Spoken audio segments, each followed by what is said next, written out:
fungsi kita di pemerintahan ini apa? Kalau sudah sekedar menjaga gizinya anak saja ndak sanggup. Ada soal tanah gitu ya, banyak kita keluhan masyarakat di Juwata Permai terkait dengan lahan-lahan yang berkaitan dengan PT PRI. Itu gimana Pak sejauh ini? Saya selalu sampaikan kita gaji pajaknya masyarakat. Jadi kita harus bagaimana betul-betul menjadi ASN ya, kita berbakti sama masyarakat. Ambisi Bapak ke depan maju wali kota? Ya.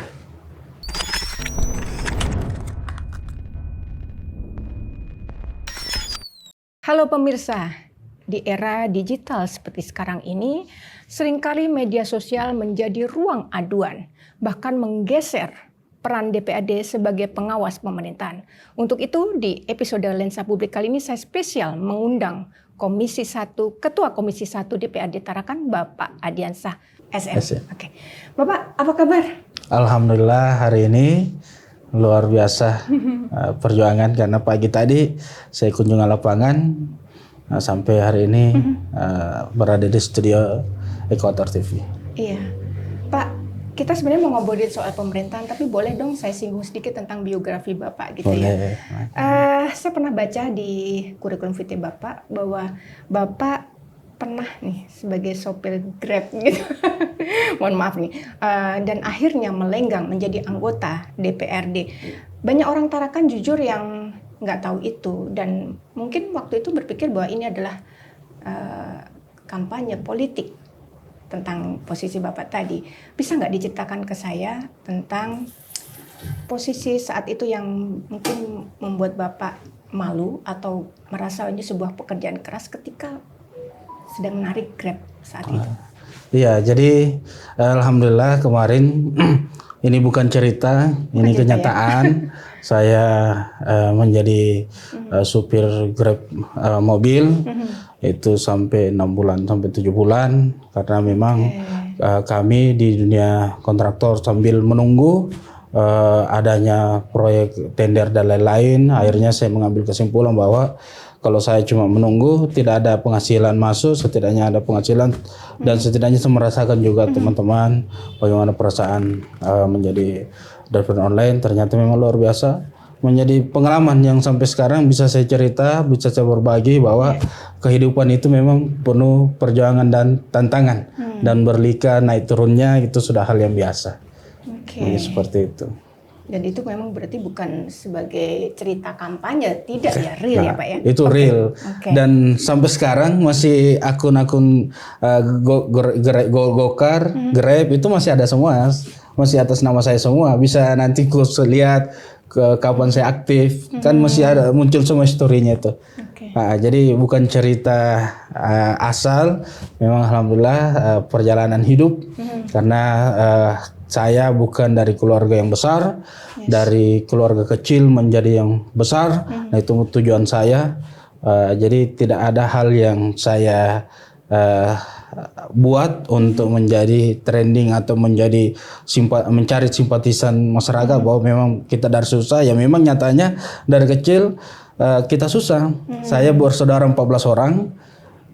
Saudara kandung semua, satu mama satu bapak, ya kita sudah pasti tahu bahwa kalau anak banyak ya bagaimana bapak ibu betul-betul bagaimana kita untuk hidup saja itu sudah luar biasa dia perjuangannya untuk hidup waktu kecil-kecil. Nah sampai sekarang alhamdulillah saudara semua bahu membahu untuk membesarkan apa yang menjadi kecil dulu sampai sekarang alhamdulillah saudara saya bahu membahu membesarkan semua saudara-saudaranya saling Iya, luar biasa. Pak, waktu itu Bapak sudah punya yang namanya mindset pengusaha, tapi harus mohon maaf melayani penumpang begitu ya.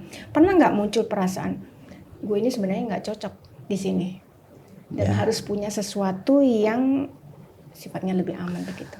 Iya, pada intinya kita ini apalagi kita ini laki-laki ya. Laki-laki itu betul-betul harus penuh dengan perjuangan hidup bagaimana untuk bertanggung jawab yang paling pertama. Nah, saya tidak pernah merasakan hal yang bahwa minder apa yang sudah menjadi kenyataan. Dan apa yang menjadi kenyataan, nah ini yang menjadi penyemangat saya, bahwa kalau saya begini terus berarti ke depan anak cucu saya akan stagnan seperti ini. Setidaknya harus saya maju melangkah bagaimana harus bisa lebih baik dari hari ini. Dan alhamdulillah ini kenikmatan yang luar biasa per hari ini Allah beri ke saya. Syukurnya saya syukuri sekali apa yang diberikan sampai hari ini, nikmat yang Allah beri ke saya. Mungkin seperti itu cerita singkatnya. Ya. Iya.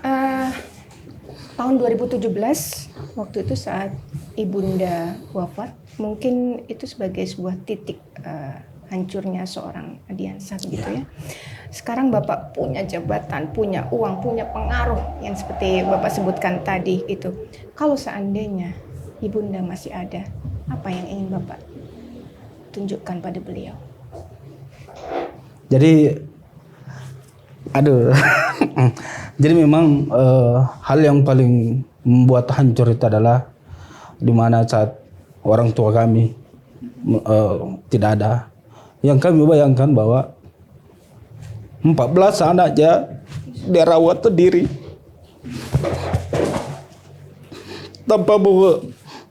tanpa siapapun dia bantu. Jadi 14 anaknya tidak ada, dia rawat sendiri dari kecil sampai kita besar semua. Nah inilah menjadi langsung teringat ke semua saudara kami bahwa perjuangan orang tua, dia jualan, dia ke sana ke sini cari uang yang halal untuk bagaimana anak-anaknya besar sampai sekarang. Nah pertanyaan kita bahwa bagaimana, apa yang kita ingin? Kalau yang maunya kami, kenapa anakmu sukses semua baru tidak ada? Itu yang menjadi penyesalan. Di saat tidak ada, kita sudah sukses semua.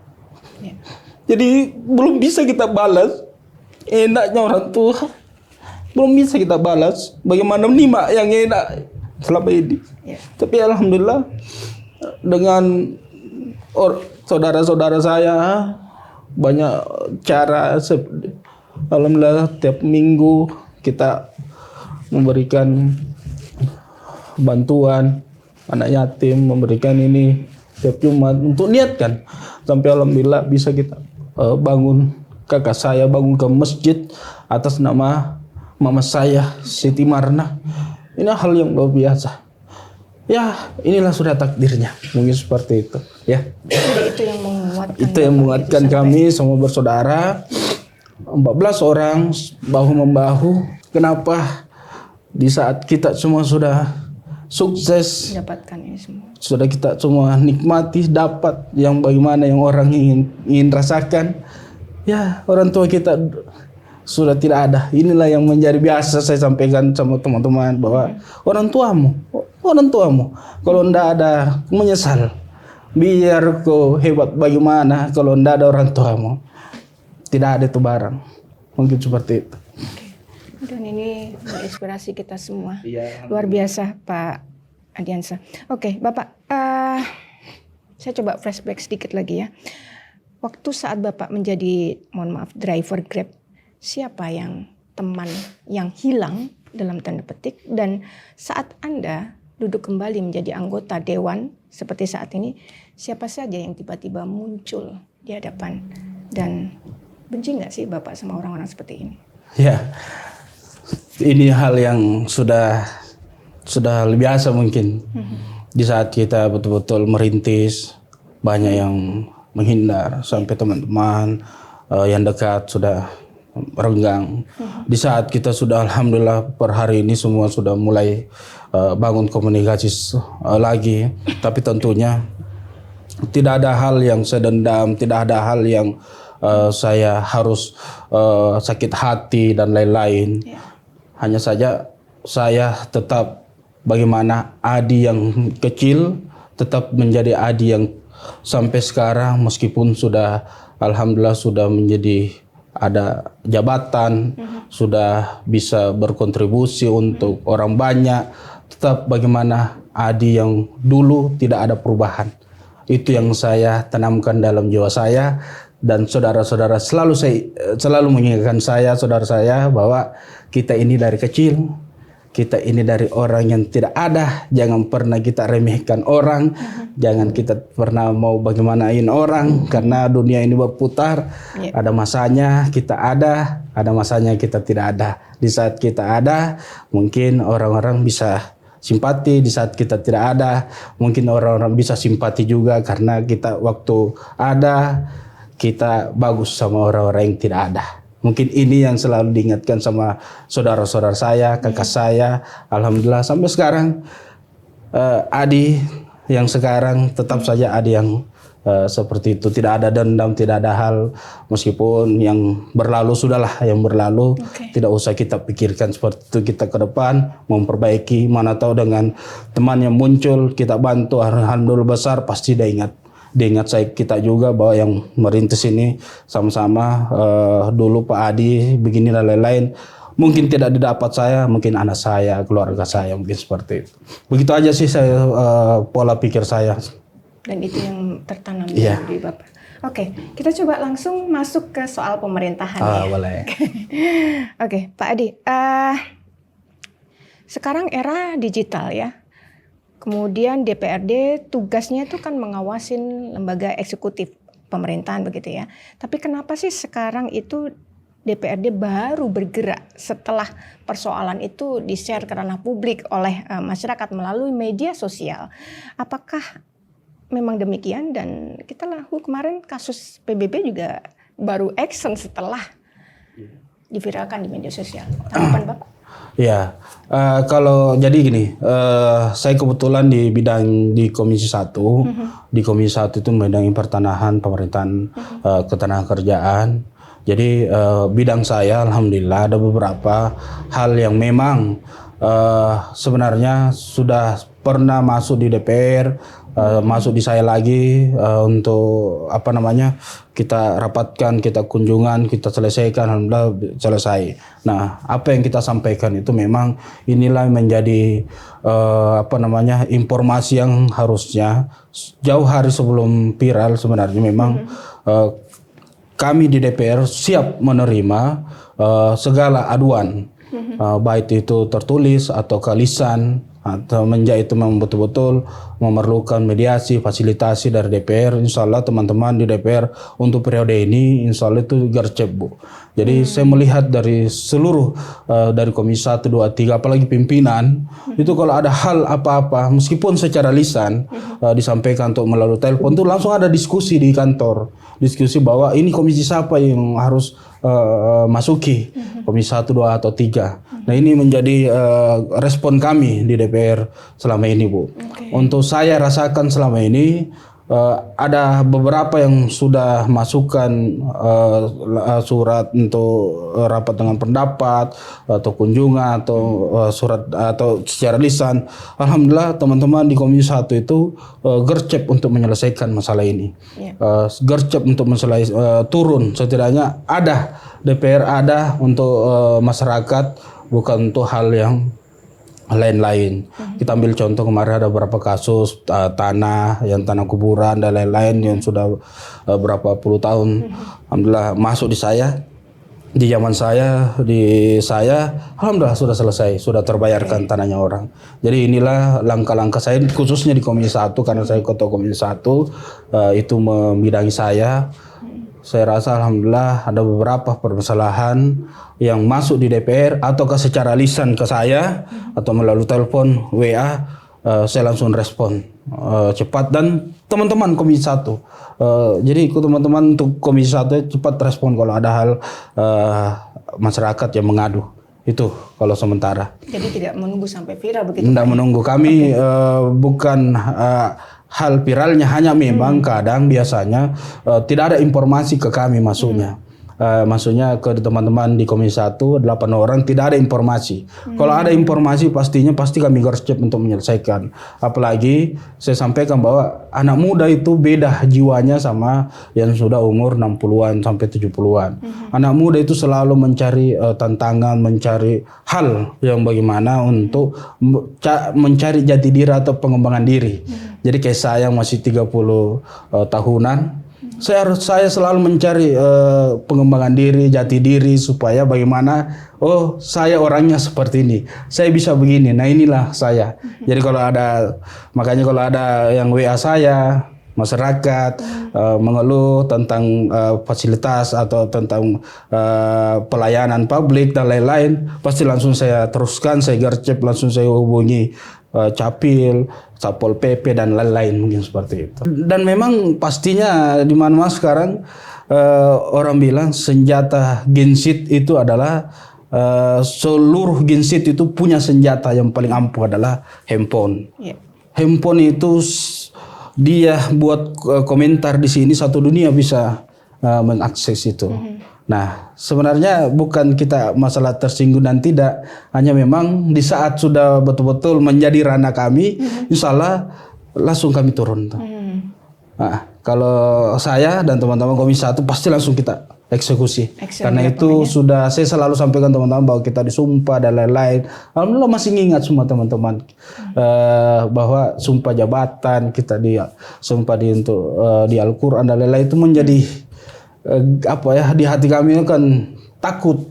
Janjinya itu karena disumpah di atas Al-Quran itu saya selalu sampaikan supaya kita saling mengingat. Alhamdulillah saya melihat di DPR untuk periode ini gercep banget. Kalau ada informasi, kalau ada hal yang betul-betul disampaikan, gercep banget untuk menyelesaikan permasalahan baik di Komisi 2, Komisi 3 dan Komisi 1. Dan memang arahan juga pimpinan juga selalu waktu kalau kita rapat bahwa sholat masuk langsung pak dimasukkan ini ya agendakan segera mungkin seperti itu. Ada soal tanah gitu ya, banyak kita keluhan masyarakat di Juwata Permai terkait dengan lahan-lahan yang berkaitan dengan PT PRI. Itu gimana Pak sejauh ini? Nah itu sebenarnya itu banyak masalah, maksudnya banyak ada yang bersengketa sebelum setelah Peri beli, ada yang baru kemarin yang di demo antara sebenarnya bukan masalah tanah, masalah lingkungan hidup.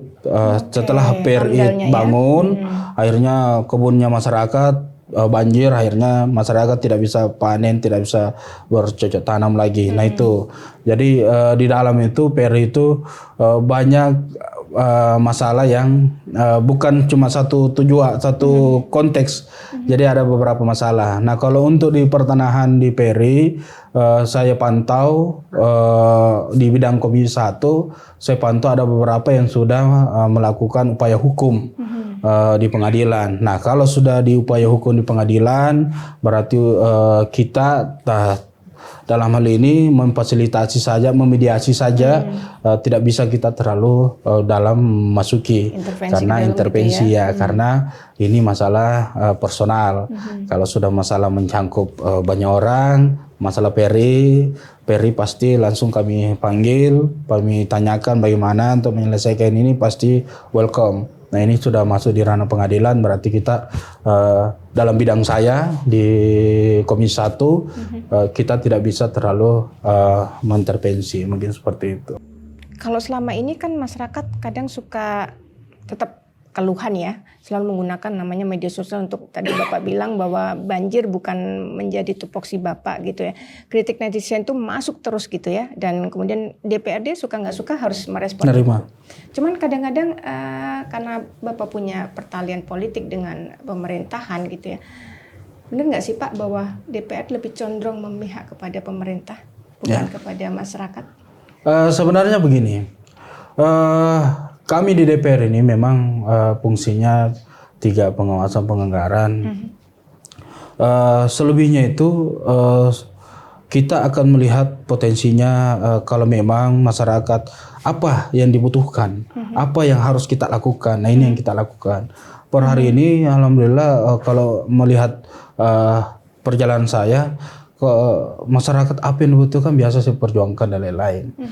Kalau berbicara untuk wali kota dan lain-lain, sebenarnya kita ini harus memang kita beda instansi, berbeda istilahnya berbeda kepala, tapi tujuan kita sama. Tujuannya kita sama adalah bagaimana kita hadir ini, kita ada ini untuk yang paling utama adalah mensejahterakan masyarakat Kota Tarakan. Bagaimana kita bangun pemerintahan betul-betul itu. Nah inilah menjadi tujuannya kita semua. Tapi memang dinamikanya pastinya ada dinamika masing-masing. Wali kota mungkin lain, kami lain. Nah itu kita bisa lihat saja kadang kami juga kalau memang ada hal masyarakat yang betul-betul urgent harus dilaksanakan itu dulu. Kayak contoh kita ambil saya contoh kemarin ada yang rubuh gempa kemarin. Nah itu kan upaya kami juga wali kota ya kita sama-sama selesaikan semua segala macam. Mungkin seperti itu. Ya, jadi PR Bapak harus kembali bagaimana meraih simpatik masyarakat untuk trusted kembali kepada DPR gitu ya. Karena banyak Pak tempo hari kan ada masyarakat yang sampai menolak adanya RDP begitu karena mereka mengatakan bahwa percuma ada RDP karena DPRD lebih pro ke perusahaan atau kepada pemerintah dan sebagainya seperti itu gitu. Nah, komentar Bapak? Oh, yang PRI ya. Iya. Ya, sebenarnya itu kan saya yang jalani juga. Sebenarnya banyak upaya yang harus kita lakukan. Nah, bukan kita pro, bukan kami pro ke karena itu PRI bukan pemerintah. Bukan kita pro ke PRI. Tidak ada sampai sekarang tidak ada komunikasi yang intens bersama PRI ke saya dan teman-teman. Bukan, karena memang kita melihat di DPR ini sifatnya adalah memediasi, mencari jalan solusi sebelum kalau memang betul-betul ranah hukum yang masuk. Nah, inilah kami sifatnya memediasi fasilitasi. Kalau sudah tidak ada kesepakatan berarti kan ujung-ujungnya lari ke hukum. Nah, kemarin terkait PRI itu memang dinamikanya luar biasa, Bu. Dinamikanya karena di satu sisi lain pihak masyarakat tetap berkekeh meminta ganti rugi sekian lahannya. Di satu lain PRI juga tidak sanggupi manajemen dan investor dan lainnya. Jadi kami di DPR baik pun pemerintah kayak di posisi di tengah-tengah ini kayak tidak bisa mengambil kesimpulan bahwa karena di sini hak milik, di sini punyanya hak milik. Jadi itu yang menjadi kendala kami. Tapi saya dengar masih ada mediasi-mediasi di luar dari DPR antar masing-masing. Ya mudah-mudahan lah kita doakan karena kenapa? Karena tidak bisa menjadi ranah kami karena bukan pemerintah melawan masyarakat. Ini masyarakat PRI melawan masyarakat. Jadi tidak bisa terlalu kami masuki meskipun kami tetap ada di pihak masyarakat. Saya sampaikan kemarin bahwa sudah Bapak beli saja itu lahannya. Bapak jangan berpikir lahannya itu per hari ini. Kalau Bapak berpikir per hari ini berarti memang secara taksasinya itu besar. Tapi Bapak harus berpikir Bapak pakai itu sampai puluhan tahun. Nah itu yang saya menjadikan kasih masukan ke PRI. Tapi tetap saja manajemennya tidak sanggup dengan harga segitu. Nah, jadi tidak adalah hasilnya. Karena di sini juga masih tetap dengan harganya, di sini juga masih tidak sanggup. Jadi ya jalan satu-satunya pastinya kalau memang ada hal apa ya masuk ke ranah hukum sebagai solusinya akhirnya. Ya? Oke. Ya, Bapak, di Komisi 1 selain ngurusin soal tersebut, tanah dan sebagainya tadi, stunting, kesehatan dan sebagainya, ada juga masalah ASN nih. Saya mau singgung soal ini. Banyak ASN, Pak, yang hadir secara administratif, absen secara kinerja, tapi terlihat, mohon maaf, kadang di kafe. Ini hal kecil, Pak, tapi setidak-tidaknya pelayanan publik aja agak terganggu dong. Iya. Komentar Bapak? Ya, kalau betul ada seperti itu, saya akan koordinasi sama BKPSDM, Satpol PP. Kita mulai garap. Oke. Ini masukan yang luar biasa, Bu. Makanya saya sampaikan teman-teman sama media bahwa sesungguhnya adalah pengontrol pemerintahan, berjalannya pemerintahan itu yaitu adalah media, mahasiswa, dan lembaga kemasyarakatan. Itu adalah pengontrol yang betul-betul bagaimana bisa mengontrol jalannya pemerintahan. Nah, Ibu sampaikan, segera saya tindaki, segera nanti kita akan coba tiap jam berapa nanti saya arahkan Satpol PP untuk keliling untuk melihat ASN-ASN yang masih jam kerja sudah sana sini. Nah, itu saya juga tidak setuju seperti itu, janganlah. Karena kita ini pelayanan, kita ini, saya selalu sampaikan, kita digaji, gaji pajaknya masyarakat. Jadi kita harus bagaimana betul-betul menjadi ASN, ya kita berbakti sama masyarakat. Saya selalu sampaikan bahwa di atas segala-galanya adalah masyarakat. Kalau masyarakat sudah berbicara, Pak, saya bantu saya begini, saya perjuangkan saya begini, insya Allah saya perjuangkan. Karena segala di atas segala-galanya itu kekuatan itu adalah kekuatan masyarakat. Oke. Ya, stunting. Stunting masih tinggi lah angkanya gitu. Saya sering dengar di forum-forum publik gitu ya, ngomongin tentang stunting gitu ya. Tapi menurut kacamata kami sebagai media, kok kayaknya hanya berhenti di forum diskusi begitu Pak ya. Karena masih banyak sekali, apalagi teman-teman seperti di daerah Pinalatung dan sebagainya. Juwata itu masih angka stuntingnya cukup tinggi. Apa strategi dari DPRD untuk 2026 nih Pak? Jadi saya kemarin, insya Allah nanti kita coba masukkan di perubahan. Karena saya melihat juga kemarin untuk di stunting di kecamatan, Bu ya, bukan stunting untuk bukan stunting di dinas kesehatan dan lain. Kemarin karena berhubung Bu Camat yang melapor menanyakan bahwa stunting di per kecamatan itu sangat kecil anggarannya.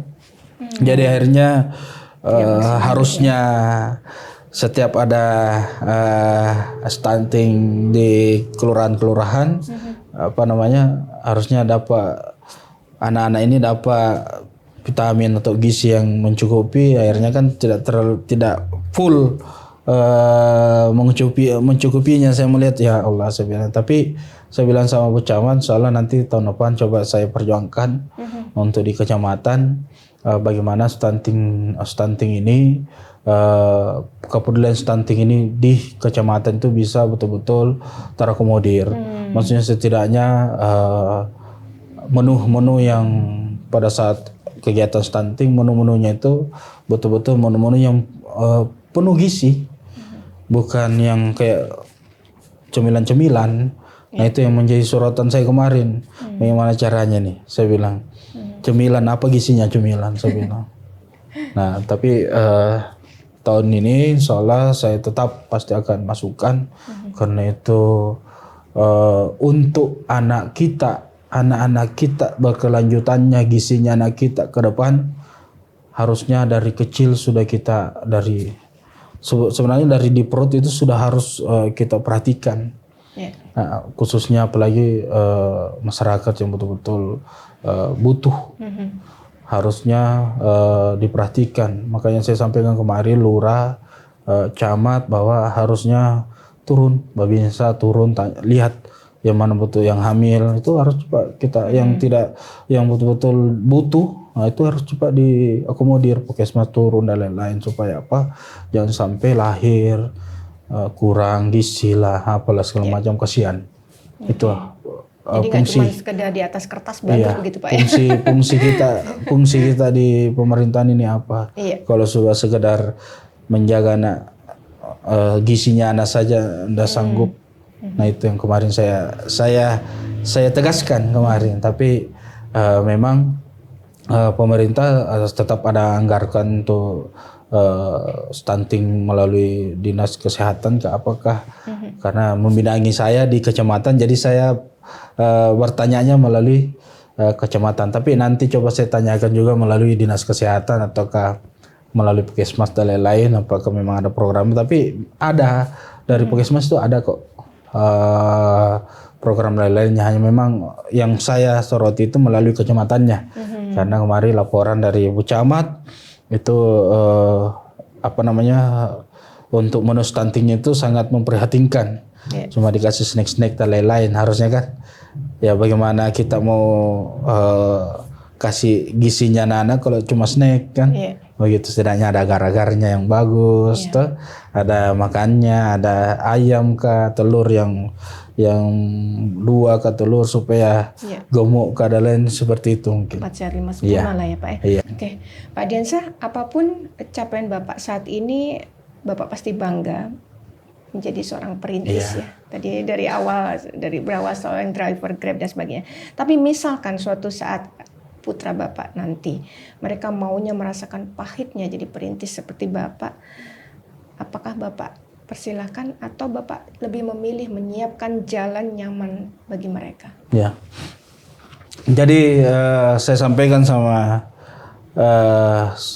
disampaikan juga sama saudara saya, dan saya sampaikan sama anak-anak saya bahwa semua harus berjuang. Anak saya masih kecil, saya tidak pernah ajari itu bagaimana gemerlapnya orang berada dan lain. Supaya apa? Supaya di saat nanti jatuh dia tidak langsung patah hati dan lain-lain. Jalan itu. Pada intinya saya siap menyampaikan bahwa anak saya tidak mau manjakan dengan bahwa bapak mau begini-begini, tidak mau. Saya mau anak saya ya sama-sama berjuang juga. Karena kalau kita mentalnya sudah kita bentuk dari kecil, dimanja dari kecil, nanti takutnya di saat kita tidak ada, meninggal lain-lain, akhirnya anak kita ini jadi manja, akhirnya tidak bisa ngapa-ngapain. Mungkin seperti itu yang dalam hati saya. Oke. Kalau misalnya besok Bapak kehilangan semua jabatan politik dan semua aset properti, anggap aja seperti itu Pak ya, tapi cuman boleh simpan satu skill, yaitu narik Grab atau skill lobby politik, mana yang Bapak pilih? Saya tidak ada kupilih, jadi pengusaha aja. Oke, jadi pengusaha Pak ya, saya saja. underline. Terakhir Pak, satu pertanyaan ini dan jangan Bapak jawab secara normatif ya, harus jawab dengan sungguh-sungguh. Ambisi Bapak ke depan maju wali kota? Ya, kita lihat aja nanti perkembangan. Ya, saya serahkan semua ke masyarakat saja. Nah, kalau memang masyarakat menghendaki, kita persiapkan diri. Tapi kalau tidak, ya kita tetap mencoba maju di DPRD. Nah, begitu aja mungkin. Iya. Terakhir, suatu saat jika Bapak tidak lagi menjadi anggota Dewan, apa satu hal paling penting yang ingin Bapak tinggalkan untuk Kota Tarakan? Ya. Jadi kebetulan basic saya ini di pengusaha. Maksudnya selama ini berjuang, saya ingin betul-betul melihat ini Tarakan ini berkembang menjadi betul-betul kota yang mandiri dengan berbagai pengusaha. Itu. Jadi dengan munculnya pengusaha-pengusaha, otomatis pengangguran itu, yang pertama pengangguran itu pastinya akan berkurang karena pengusaha membutuhkan karyawan untuk membantu usahanya. Nah, kalau itu yang terjadi, otomatis kemiskinan dan lain-lain pastinya akan berkurang. Dan pemerintahan akan berjalan super power. Kenapa? Karena PAD ataupun pendapatan daerah itu akan bertambah, otomatis fasilitas pelayanan publik itu akan semakin bertambah. Jadi mudah-mudahan tujuan saya itu, mudah-mudahan Tarak ini betul-betul menjadi kota usaha di mana banyak usaha bisa berkembang di sini. Mungkin seperti itu. Super sekali Pak. Ceritanya saya nggak nyangka seperti itu. Oke, Pak Ardiansyah, thank you waktunya, Terima kasih ngobrolnya, banyak. diskusinya. Mudah-mudahan masyarakat dan pemirsa di rumah yang menyaksikan ini menjadi jalan inspirasi bahwa mereka siapapun bisa duduk seperti Bapak begitu. Amin. Oke, ya pemirsa dimanapun Anda berada, demikian tadi diskusi saya dengan Ketua Komisi 1 DPRD Kota Tarakan, Bapak Ardiansyah. Akankah peran daripada masyarakat itu diambil alih lewat media sosial? Nah, DPRD yang harus menjawabnya. Saya Dina Chandra, terima kasih telah menyaksikan Lensa Publik di Ekuator TV. Salam.